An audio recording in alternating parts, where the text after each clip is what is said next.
whole experience, like I said, it wasn't awful, but I definitely thought it could have been better. Sure. So I start looking into what would it look like if I did this totally different? Like, what if I did the whole what is a midwife? Like, how long have midwives been used? So I start looking into this. What is a doula? I honestly did not even know what a doula was. Yeah. And I start going like, okay, and then I would give birth to her in my house? Like, okay, how would that work?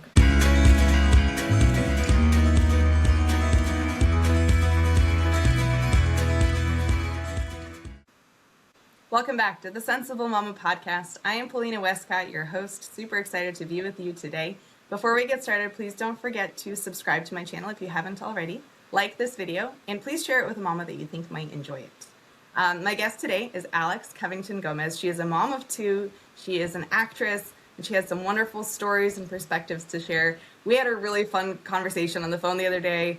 When you just like get on the phone with somebody and you're like, you're my people. Like, I love it when that happens. It's just, I think the kids these days are saying like the vibes hit right or whatever. Likewise. Anyway, that was how it felt. It was such a wonderful, authentic, beautiful conversation. I don't know where you've been all my life, but I'm glad I found you now, and I'm really excited for this conversation. I feel exactly the same way. So that's fantastic. Yes. Yeah. So who are you? What do you do? So I'm an actress. I do voiceover and commercial work primarily, and I am a full-on in the trenches mom. That's the essential. That's my life, basically. I love that. Yeah. I love that. That's the best way to mom, in my opinion. Yeah. Well, thank you. Yeah. It's quite a balancing act, having any sort of work and being completely invested in your children and figuring out all of that stuff, but it's amazing. It's the best. Yeah. It is. I tell people like being a birth doula is the second best job in the world. Oh. The first best is the job of mama. Yeah. There's just nothing better. Totally. Absolutely. Yeah. So we wanted to talk about your birth story. Yeah. Because you have two. I so do. Your first was in the thick of COVID.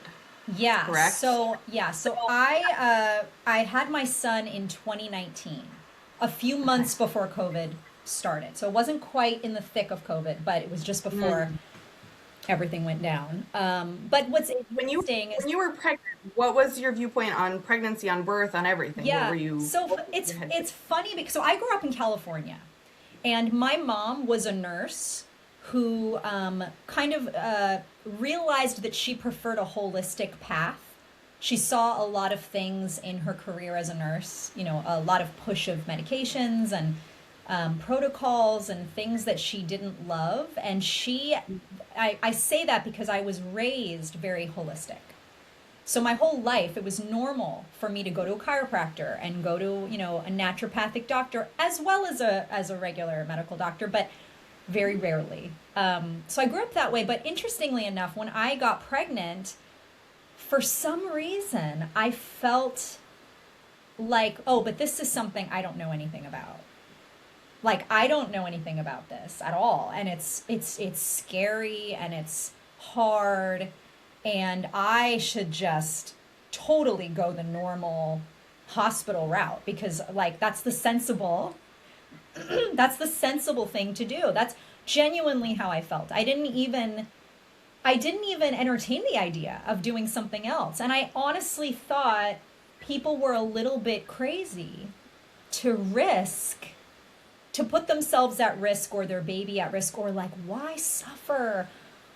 And I think it's because, I hate to say the messaging because it's a weird thing, but there is a lot of messaging.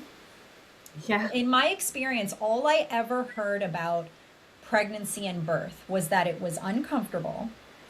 You had morning sickness in the beginning. It was weird having your body changed. You gained weight. You weren't going to be as good looking as you were. Then at the very end, you're going to be super uncomfortable and it's going to be hard to do anything. And then the giving birth process, forget about it.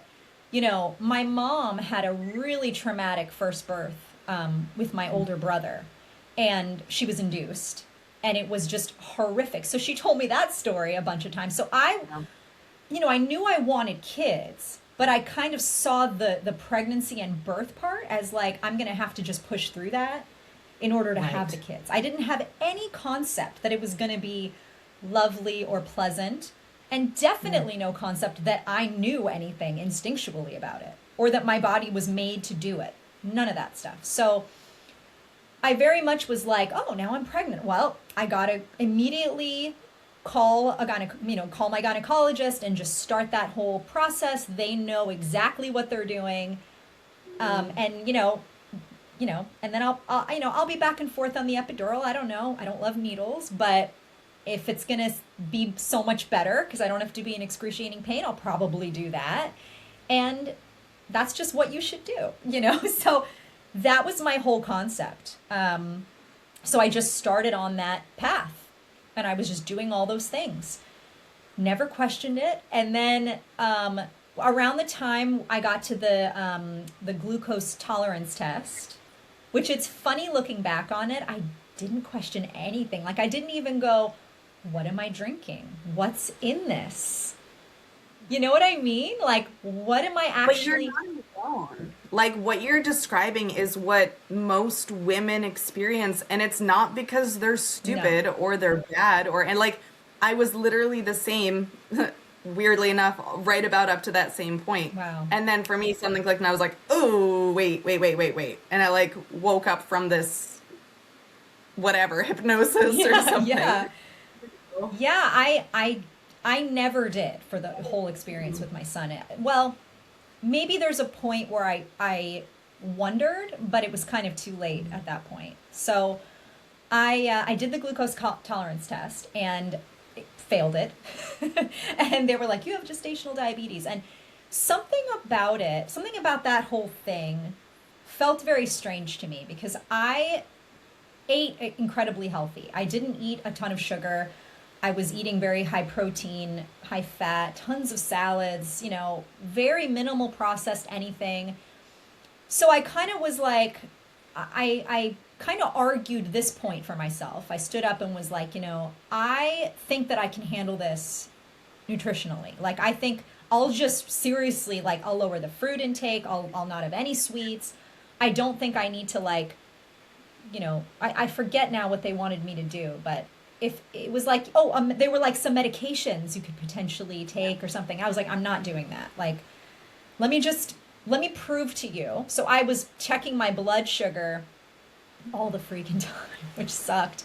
And was coming back fine. It was coming back totally fine. So I got their permission, like, okay, has it under control. She's fine.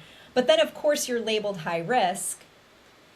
So then it kind of puts your whole pregnancy on a different path because now when you reach a certain number of weeks, you have to go and do that, where they check the baby like every week. Or the non-stress test or whatever. Yes. And then I was doing that, and then they were like, your fluid levels are kind of low, and that's not good. And I was like, well, what does that mean? And they're like, well, you're probably going to have to be induced. And then I was like, no, I don't want to be induced. And they're like, all right, well, we'll give it like one more week, or not even a week, a few more days or something. I have a question, if I may interrupt. Why at that time did you not want to be induced? Because I hear that a lot too, where I'm fine with going to the doctors, I'm doing all the tests, I'd like to avoid an induction if I can. I know why I don't want to be induced, but I want to know at that time in your world, what was the aversion to induction? Because of my mom. Wow. She had said to me that the contractions when you're induced are way worse than natural contractions. Which is true. So I think I had some concept like, well, a baby, I would think, would know when it was ready to come out, right? But it was very hazy. I was just kind of like, right? Isn't that kind of how it works? But maybe I don't know what I'm talking about. And then, of course, the way there's such a fear. I feel like there's a fear used, which is super powerful to a vulnerable first-time mom, right? It's very easy to just be like, if you don't do what we're saying, your baby could die. Or like, if you don't do what we're saying, you could, I don't know, like the risk is so much higher in your mind than allowing anything that you're just, you kind of just trust. You're like, well, I just have to do what they say. you know? So yeah, I wanted to avoid it, but then quickly, I think I went for like one more visit, and then they were like, we're going to induce you tonight. Like tonight at midnight. At midnight. And I remember just being like, midnight? Like, I'm going to be so exhausted. Why are we starting my birth, the birth of our son, when I should be asleep, resting? Like my body, there's just no...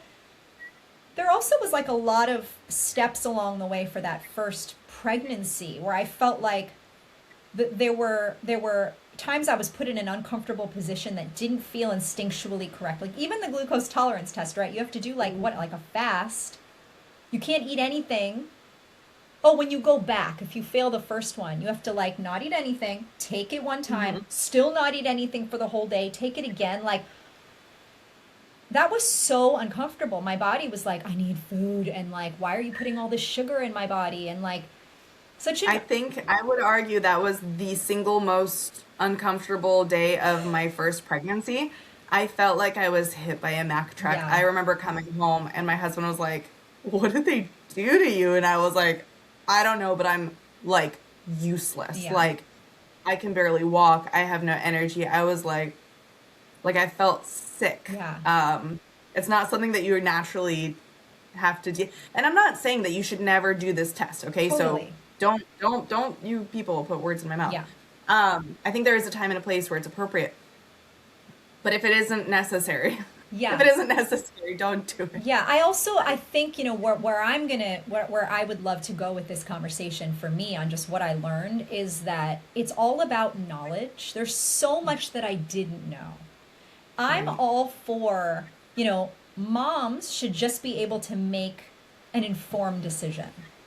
I had no information about what was in this drink, how or why my body might react. Are there other reasons why my body would react so big, other than just you have gestational diabetes and you have to now go this path, I don't know. But I think, if it's something that for you as a mom, you're like, I want to do that test, then go do it. But if you don't want to do it, you should also have the right not to do it. Right. Which is true of anything in pregnancy, 100%. in labor, postpartum, 100%. like, yeah. Yeah. But I did not have that empowerment. When I was going through this first pregnancy, I was very much putting my hand, I was in the hands of the team that was, taking care of me. And I really thought whatever they say I should do, that's what I should do. And because they know more. And again, like you're a little crazy if you don't just put your hands in the if you don't put yourself in the hands of the experts. Like those are the experts. I'm not the expert. Because pregnancy is like scary and you're kind of sick because you have to be in the you're not sick, but you're kind of sick because you have to be in the hospital and there's going to be all this pain and I don't want to feel like crazy pain. It was really like that whole thought process was why I was allowing all that stuff to happen. So that now I'm being asked to be induced at midnight, right? So we show up at the hospital, they start the induction. Now the one saving grace for me that made this delivery not horrible was that I had kind of decided that I could be strong through this. Like I could decide to be strong and I could, I did a lot of like breathing prep and like, I even still was holding out in my mind, like maybe I won't get the epidural. Maybe I won't. That would be so cool if I didn't get the epidural. Not because there's any stigma in my mind, but I hate big needles. The idea of numbness freaked me out. Yeah. I also did grow up with kind of a like, don't take a drug unless you really need to take a drug. I definitely took, pain relievers throughout my life when I really needed it, but it was kind of like a last resort in my household. So I also had questions like, well, does the epidural affect the baby? Does it affect my body? I don't know. Everyone's telling me no. Everyone's telling me it's not going to affect the baby at all. It's not going to affect your body at all. It's total, but that logically doesn't make any sense. Doesn't make any sense. If we're connected, then isn't everything that's going into my body going right into my baby? I also forgot to mention another little fun tidbit is that I also failed that the Strep B test, which Oh, fun. again, Okay. no information. I don't really know what is happening. I don't know, what are the risks, what are not the risks, what are the risks of having intravenous antibiotics, because that's what you have to have if you fail that test. That's I right. don't even think they allow you to give birth in the hospital without intravenous antibiotics if you fail that test. And not that I've ever heard of, yeah. Yeah. So I very much was like, I now am going to be induced, and I don't even have freedom of movement. So I can't get up and be in different positions in labor. I think I was sort of like putting my foot in the water of what moms in like caveman times and like, old, like what did they do? How did they hold their body? I was looking into that, but I didn't really give into it. So in my mind, I was like, yeah, movement does sound like it would be nice, but most women give birth on their backs in a hospital bed. So I'm sure that must be the best thing because everybody's doing that. Everybody does Everybody's it. doing that. So now I have this IV, which I also, again, with the needles thing. So now I have this needle in my arm, which I had to like look away when they were putting that in. And then they start the induction, and I just, there was like, I started getting some contractions from the Pitocin, and it wasn't that bad. I was handling it pretty well. And then they were like, okay, so we can have the anesthesiologist come in and do the epidural. You do want to do that? And I was like, I don't know. I don't think I do. And they were like, all right, but this is your only chance. If you don't do it, you can't do it later, like make a decision right now. And again, the fear just went in my head. Like, if I don't choose the epidural, am I going to like really hate my life? Like, am I going to like really regret that I put myself in like the throes of intense pain? I'm just going to do it. So I take the epidural, which was a weird sensation. You're like, you can still feel pressure, but there's no pain, which is nice, but weird because you can't get up and go to the bathroom. Somebody has to like hold you. When it was time to push, I could not feel anything. I couldn't feel, like, he was like, push, and I was like, I think I'm pushing. Like, I honestly can't feel my legs at all, And even that, so listen to this. Again, I had kind of a like earth mama thing that was trying to awaken inside of me. Because I was like, all of this was going on. It was not what I ideally wanted, but perhaps they know best. But I can still do this, and it's still my birth. And so we were starting to push. And then, well, actually, before that, I called the nurse in and I said, I think I'm at that point where I'm going to push soon. And she goes, oh, no, you're not. You're not. And I go, I think I am. I feel like there's an intense pressure going on, and that feels like I might push soon. She's like, no, really, you're not. Trust me, you're not. And then she walks away and comes back a second later and goes, oh, no, you are. And I was just like, What? I knew that. I knew that. That's weird, So then we go to push, and the doctor goes, I'm going to let you push for just a little bit, but if it goes too long, we're going to go into a C-section. That's what he said right off the bat. And I remember thinking, nope, not doing that. I'm not doing that. This is going to be fine. But also, like, why are you putting pressure on me after, like, Why is that? Why is that the introduction to that stage of labor? Like, listen, it was right we're going to away. set you up for failure in your mind, but, like, you can give it a go, but you're probably going to fail, so we just might as well. Yeah. Like, Paulina, he literally was like, first time moms have a really hard time with this. And it can take way too long, and it can stress the baby way too much. So I'm just letting you know, come on, we'll do this for a little bit, but if it takes too long, and that was like, it was totally like, you're probably going to fail, but we can try. But I also was like, no, I'm not doing that. So I had a really strong, like, everybody's going to have that reaction. You know what I mean? Like, like you have something within you that's like, haha, okay, I'll show you, which in your case works in your favor. But some moms, particularly people who are prone to a little bit more anxiety, which nowadays there's a lot of people like that. Yeah. If you walk into somebody who's already got anxiety, for example, and you say, you're probably going to fail. What do you think that does to their mind? Totally. Like, what benefit is there And people will say, well, at least they can start planning. Yeah, but like, if you're going to go play a sport and you're the coach, you don't tell your players, we're probably going to lose this one, but we could give it a go. Like, you would be fired 100%. and you should be fired. Or like, if your kid is like really scared to go up on stage and speak, right? And you're like, buddy, you're probably going to suck. But go ahead. I'll be here to catch you when you decide to give up. Yeah. What kind of parent would say, like, why is this scenario the one time that apparently it's okay to be like, you're likely going to fail, but give it a go? Yeah. Yeah. And also, once I tell you about my second experience, now I'm going, literally nothing about my pregnancy or birth situation was set up in the way nature actually intended for me to be successful in this birth. Nothing.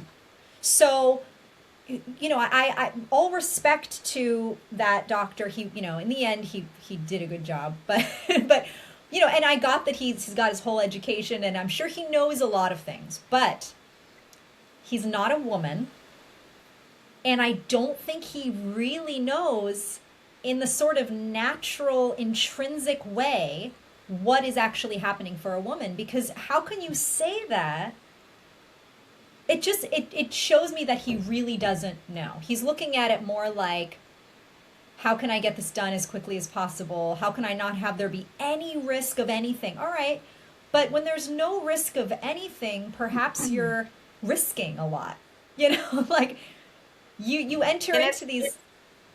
It's tricky because like you touched on a point that I feel very strongly about, which is doctors, for the most part, there's a small percentage that aren't, but for the most part, doctors, labor and delivery nurses, the staff at the hospital, they're really good people that want to do right by their patients. Okay. I hate when like home birth people, and I'm a home birth person, when home birth people go like, doctors are evil and they're just out to get you. No, that is not true. I work with doctors. Yeah. Like, I go to hospitals as a birth doula and I work with these doctors, and with very few exceptions, they are, by and large, wonderful people who truly and genuinely want to do what's best. Totally. That being said, their training is skewed away from physiological birth. They rarely, if ever, have actually witnessed a true physiological birth, one that isn't intervened with at all, which in a hospital setting, walking into a hospital, putting on a hospital gown, getting that IV port in your arm, those are all interventions. People don't think about that. They're like, oh, Pitocin is an intervention. No, all of those things are interventions. Not being able to move, not being allowed, like cervical checks. The honestly, fluorescent lighting, the cold, sterile environment. Exactly. So all of this, so they've not seen a natural physiological birth. So how do you, like, if you've never seen something happen, how do you really truly understand it? Totally. Chances are you probably don't. And on top of that, insurance policies dictate certain rules. Hospital policies, like the hospital is a corporation. Any way you slice it, they have to protect themselves. They have red tape that protects the bottom line. It protects them from lawsuits.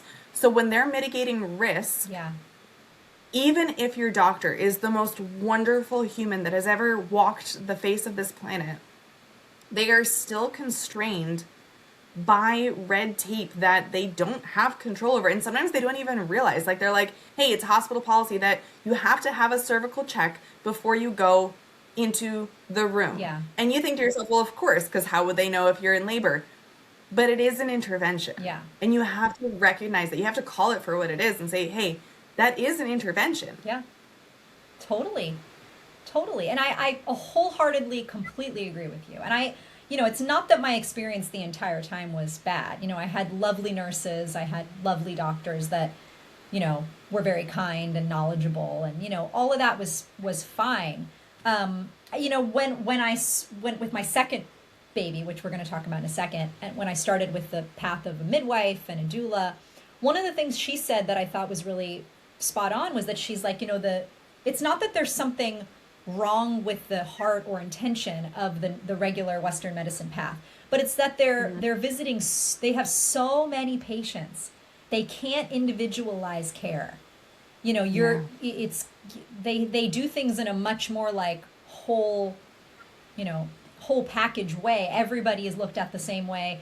If a symptom arises, they go to that protocol. If this arises, they do that. There's no room really to individualize the care, which that's kind of a choice you make when you go that path. And that's fine if you're fine with that. But if you would like to have a more individualized path and a whole different view on birth and pregnancy, then there are options. That's not the only way.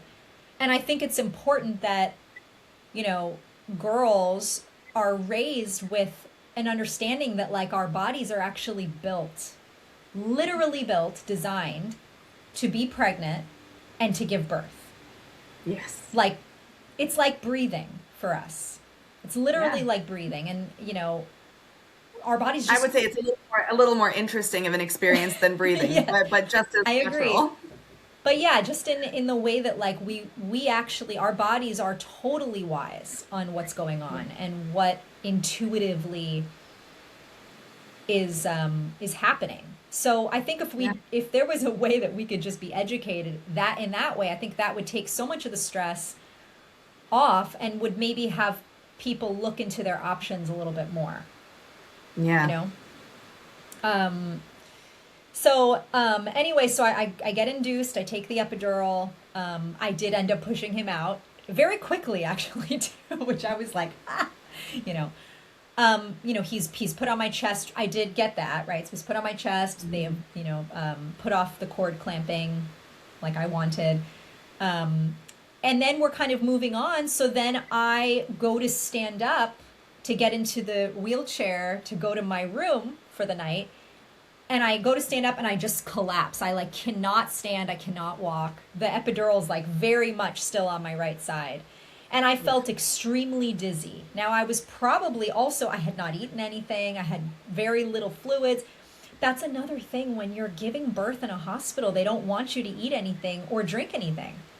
I don't even think I had water much. And I can't now, I don't remember anybody saying stay hydrated or like you should drink more water. Like, that was just not a thing at all, which is so weird. But it's like just one thing on hydration, right? If you run a marathon, I don't run marathons, but I've watched people run marathons. Yeah. How often do you see marathon runners take a sip of water? All the time. Like all the time, All the right? time. It's a physical activity. Physical activity, the use of your muscles requires hydration. We all know this. Everybody agrees on this. This is not some like crunchy or, controversial opinion. Totally. And yet, when your uterus, when you're pregnant, your uterus is your largest muscle in your body, okay? When you are giving birth, you are expected to use so much muscular power, like contractions. If you've ever felt a contraction, that is some strong work of the muscles. And you're not being told to stay hydrated. Right. And then we wonder why people like get exhausted, get nausea, get, pain, discomfort. Like, you want to reduce pain in labor? It's not going to take it away completely, but if you want to reduce it, stay hydrated. Yes. It's so critical to labor and delivery and post. It's so important. Yeah. Mm-hmm. So I was starving. I'd been up all night giving birth. I had very little fluids and I had the epidural, right? So I stand up. They put me in the wheelchair. They put my son Wyatt on my chest. We go to the room. I felt like I needed to go to the bathroom to pee. And I go to pee and I can't. I just cannot. The muscles are just so messed up. Partly from the epidural, probably partly from giving birth, but mostly the epidural. I just could not. So then I had to get a catheter, which was just awful and felt so weird. It just felt so off. And then this is the part that, I was so messed up from the lack of food, the being up all night, the whole thing, that I did not feel like I was fit to care for our son that first night. I literally was like, and they said to me, it's okay, we can have him in the nursery. We will totally take care of him. You can just sleep. And I made that choice, which was definitely the right choice in that moment. Mm-hmm. But again, when I tell you the story with my daughter, I look back on that and I'm like, oh, that's so awful that my newborn baby boy was not in my arms, because that's where he should have been. He should not have been in a random bassinet in a nursery, like, but again, I just could not even think how I would take care of him that night. Right. So then, I'm in the cold hospital room. I'm there for a few days, and then we finally leave. And I honestly feel like the postpartum experience too was much harder coming out of all of that, because there's just so much stress. You're in a weird environment. You're still not eating proper food. I think the next day my husband went and got us something from he was born in Manhattan, so he goes to some place and I have some sandwich. I mean, it's not like healthy. It's not great food, it's just off, right?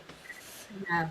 So, so then COVID happens, right? When my son's about 2 months, 3 months old.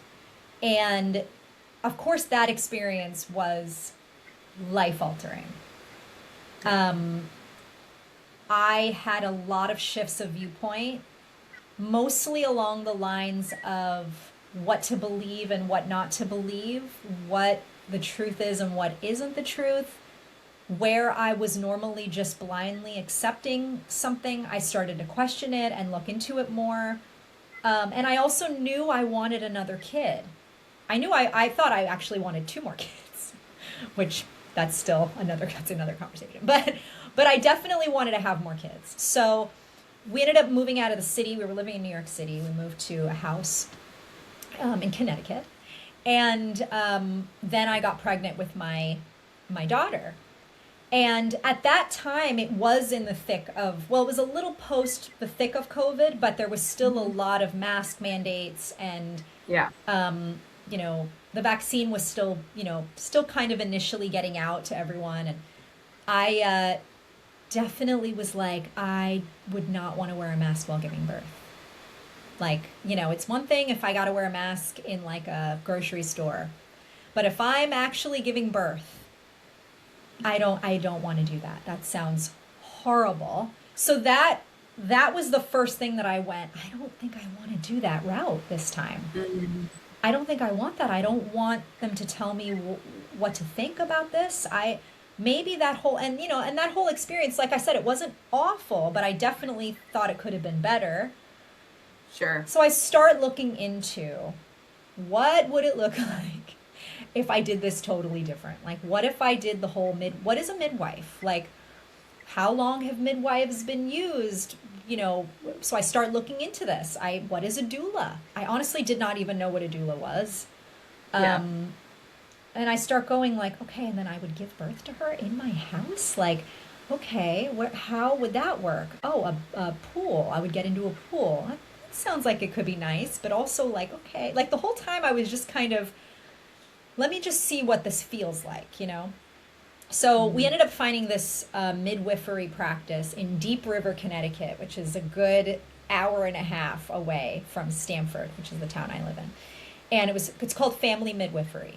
And the main midwife is this woman, Genji Pratoa, who's just amazing, like Earth Mother amazing, kind, extremely knowledgeable, just has this way about her that my visits during my pregnancy, we would go once, in the beginning you're not going as much, right? So her office felt like a living room. I walked in, I sat on the couch, we had this lovely talk. She checked. I did not get a million sonograms. I decided I didn't want that. I also looked into that, like, do I really need to get a sonogram every single time I go, pretty much? I don't. It felt so comfortable. I just want to reiterate, like, it felt so comfortable. I didn't have to change into a gown. She just lifted up my shirt and checked the sound of the baby, the heartbeat. I forget the machine. You probably know. It's The Doppler. Yes. And it was just so magical and amazing. And I felt like everything about their way was that I knew everything. It's your body, it's your baby. You know, at the end of the day, you're going to make your own decisions. We're going to give you the knowledge and the information you need, but you can make whatever decisions you want. It just, the level of comfort just was incredible. And the whole process was so beautifully laid out. I had visits with my doula. She was like, you know, what do you want? What are your goals? You know, I think one time she like gave me a foot massage. Like she put my feet in like an Epsom salt bath and massaged my feet. And I was like, what is happening? This is amazing. You didn't get that from your obstetrician I at did the not get that hospital? from my obstetrician. No. You know, the I was eating an incredible food, high nutrition. When it came time to the glucose tolerance test, I declined. I said, I would rather not do that. And they talked to me all about what the risks were with that. And they were like, but it's your choice. Just sign that you don't want it. Great. You know, same with the strep B test.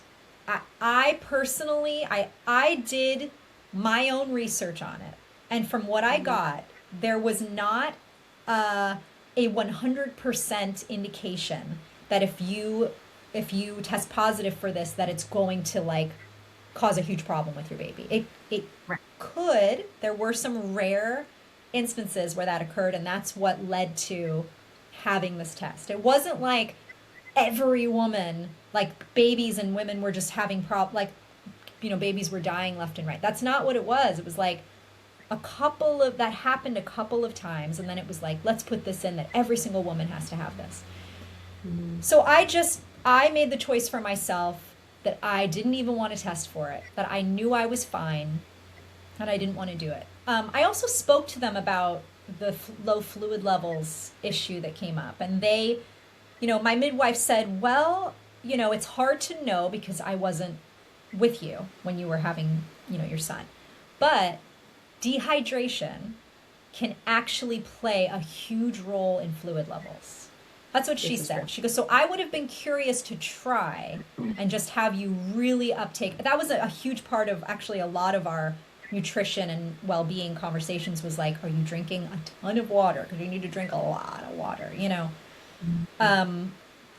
Then cut to the prep for actually giving birth. So there was like a recipe for an electrolytes drink that I could make that I was going to have stocked in my refrigerator, just like tons of it, coconut waters to drink.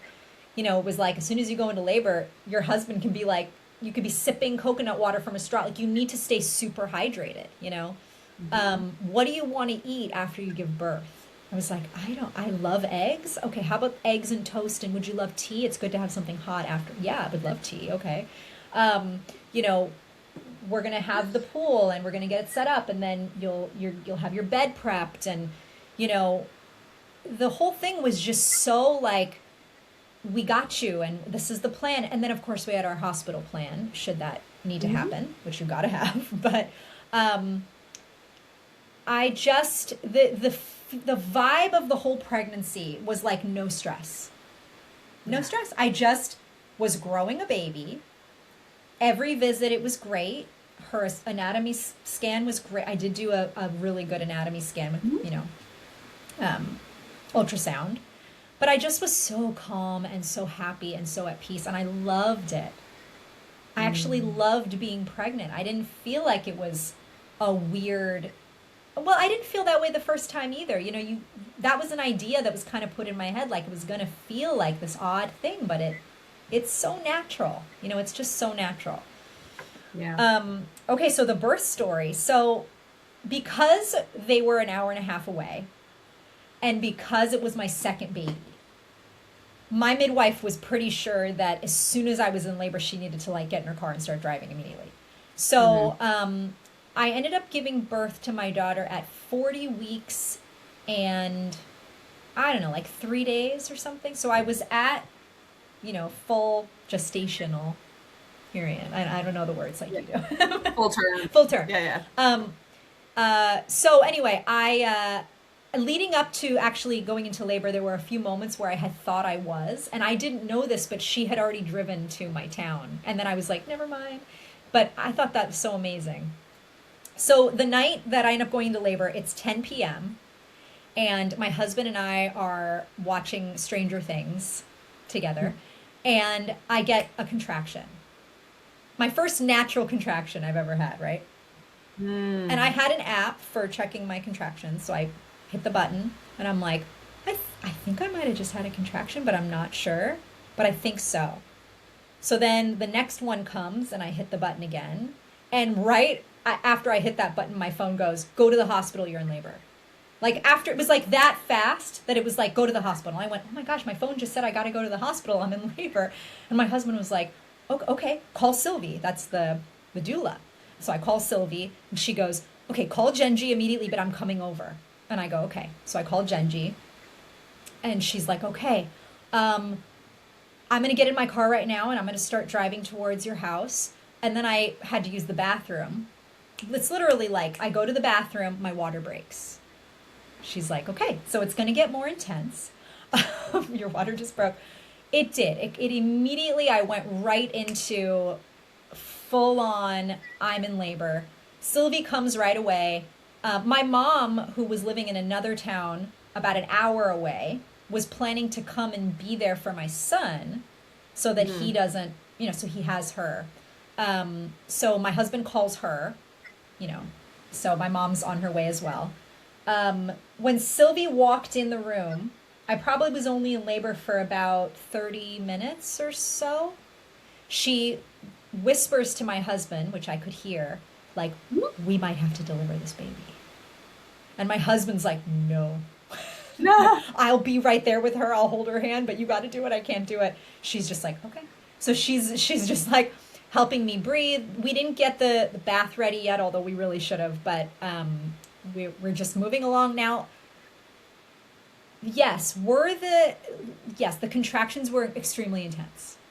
Extremely intense. I felt like I was out of body every time I had a contraction. It was like, but I could do it.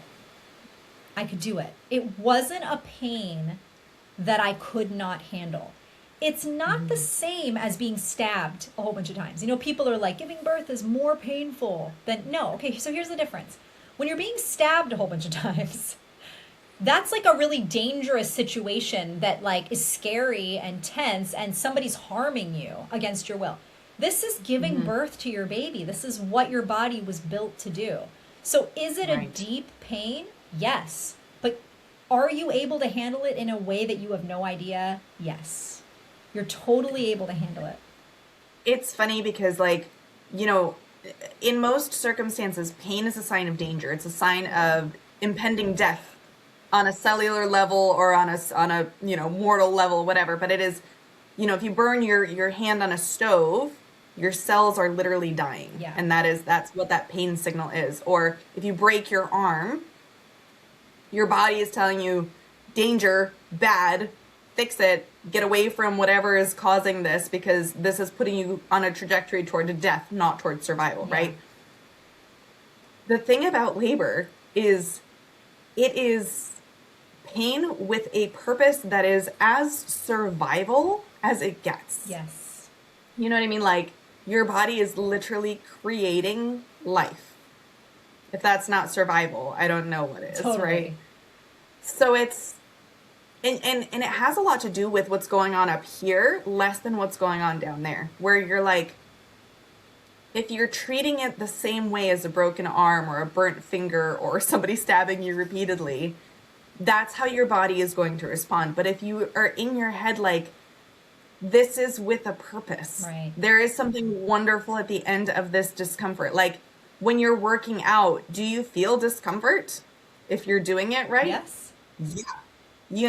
But you keep pushing through because you know that you're going toward a goal that is not contra survival. Right. Totally. And this is the same thing where if you know that and you believe that fully, your body will respond hormonally, cellularly, like the whole system responds in a beautiful way that makes it, in fact, very tolerable. Yeah.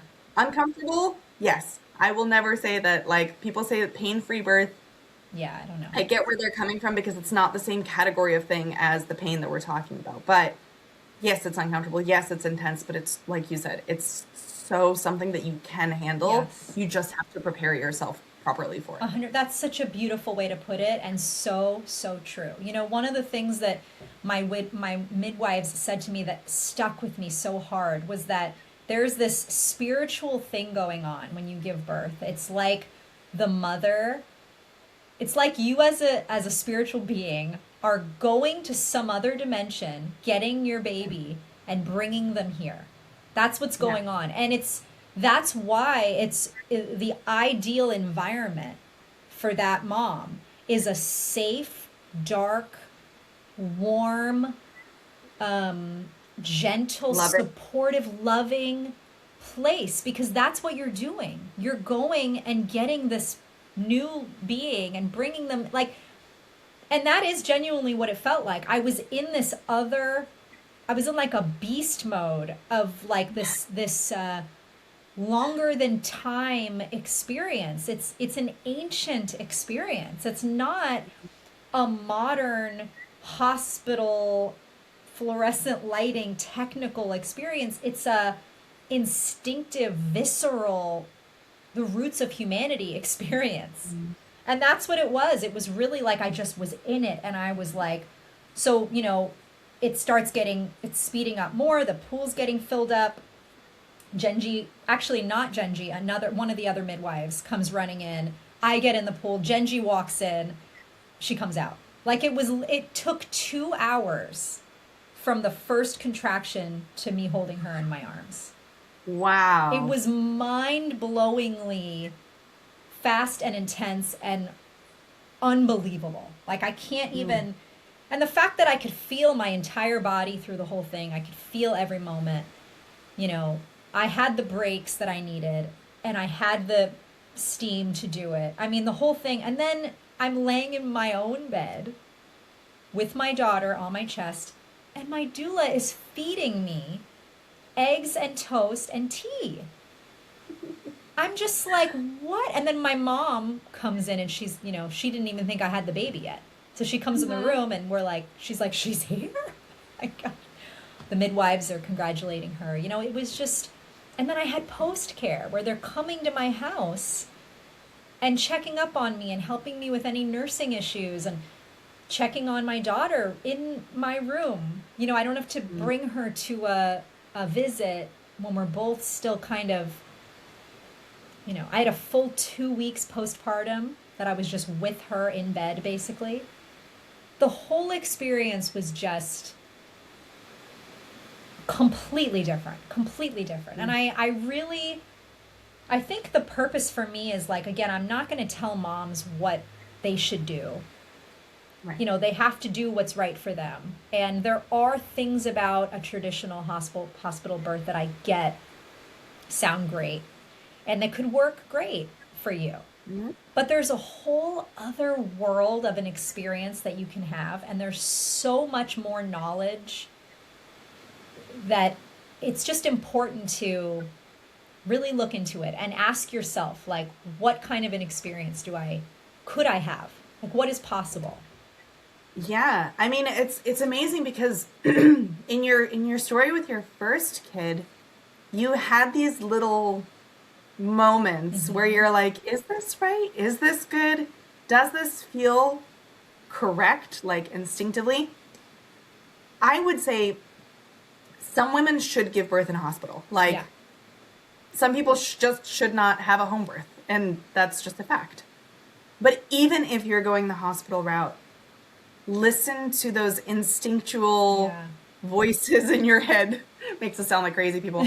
But like when you have that little doubt of maybe I should ask some more about this, just lean into it. Yeah.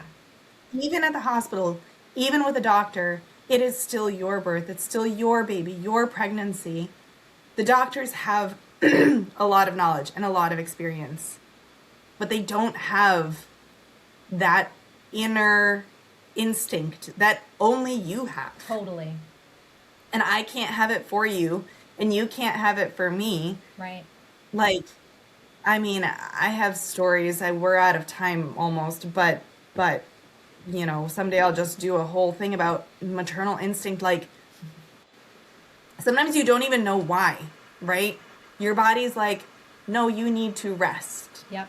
And you go, but logically, it would make sense for me not to. And everybody's telling me to move. And, I'm trying to, whatever. Your body is so wise. Yes. And it is wise in the moment, right? Like, maybe for everyone else, I don't know, you should be upright while you're having a baby. Maybe the studies show and da-da-da-da-da. But your body is telling you, nope, you need to have one leg up over your head. Totally. Listen to your body because it probably is saying that for a reason. Yeah. Yeah, like some people are like, oh, I need to be scrubbing the floors on my hands and knees. And I'm like, do it. Yeah. Lean into it. That's probably your body pushing you to do something that it needs to get baby into position or whatever. Like, the wisdom of the body is so incredible, and it cannot be undersold. 100,000,000%. I was not pushing with my second. My body just was doing it. And I was just in the position on all fours that's where I wanted to be. I definitely didn't want to do anything else. I just, but yeah, it was really incredible that my body just knew what to do, So cool. Unbelievable. It's so cool. I never get sick of hearing birth stories because they're all so different. Like your second and my second definitely have similar sort of through lines. Yours was much faster. Mine was 7 hours. Still pretty But like, fast. then it was, but still that same like general flow, but it's so unique. Every birth, I mean, even with the same mom, Yeah. every birth is so unique. It's its own experience. And you have to treat it as such. Like, you have to be in the current unit of time that you are existing in. You know what I mean? Like, not to say that you can't use knowledge from past experiences, because that's how we live. That's how we survive. But like, really, it sounds so cliche, like, be in the moment. Yeah. Don't try to be worrying. And like, to the doctors that are scaring women with C-sections, it's going against that. You're already putting her into some, unknown, scary potential future. Yeah. No, let the mom be in the moment, experiencing what she's experiencing and listening to the body in the moment, paying attention to what the baby's doing right now and making decisions now, Yeah. not from before, not for some unknown future, but now, Yes. And I love what you said too. Every pregnancy is different. Every experience is different. And really it's all about just know that nobody knows you and your baby like you do. Nobody does. Nobody knows your body like you do. And I know, there's a lot of, education that went behind your doctor's knowledge, and they know a lot of things, and you can totally, or your midwife, depending on which path you choose. You should talk to them, and you should, bounce ideas off and stuff like that. But ultimately, there still is a wisdom that you as a mother know about your baby and your body, and you've got to trust that instinct. Like you were just saying, listen to it, and don't think you don't know. Just don't think that. It's not true. You do know. And there are other options, and you can make this an incredible experience, but you do have to trust yourself. You can't decide that somebody else knows everything about this and you know nothing about it. That's just not true. Yeah, I agree. I completely agree. And we were hoping to get into the subject of homeschooling Yes. and parenting, which we're out of time for this episode. But I would like to use this little ending as a sort of a segue into hopefully having you back on the podcast to talk about, okay, so that was your birth. You had this whole mindset shift, your whole philosophy of motherhood and parenting shifted. And so how does that affect your future and the future of your children? Which, if you would be so kind as to join me again for another episode. I would love to. 'Cause, it's a whole thing. It's a whole thing. Yep. Yeah. Wow, I'm like losing my voice. I don't know what's happening. It's good that we're right at the end of the episode. Totally. Goodness. Thank you so much for sharing your stories. It's so beautiful. It's so powerful. My And I pleasure. think that it'll really help people out there. Thank you. I hope so. That's the whole point. That's the point. Okay, on that note, and with my voice almost completely gone now for I don't know what reason, thank you so much. Thank you to everybody watching. Where can people find you if they want to find you? They can go on Instagram. My handle is at @AlexCovington_official. Other than that, that's the best place to find me. You can find other things Perfect. from there. Wonderful. Well, thank you so much. Bye, everybody. I'm going to see you guys in the next episode. Don't forget to subscribe to the channel, like this video, and share it with a mama that you think might enjoy it. Bye.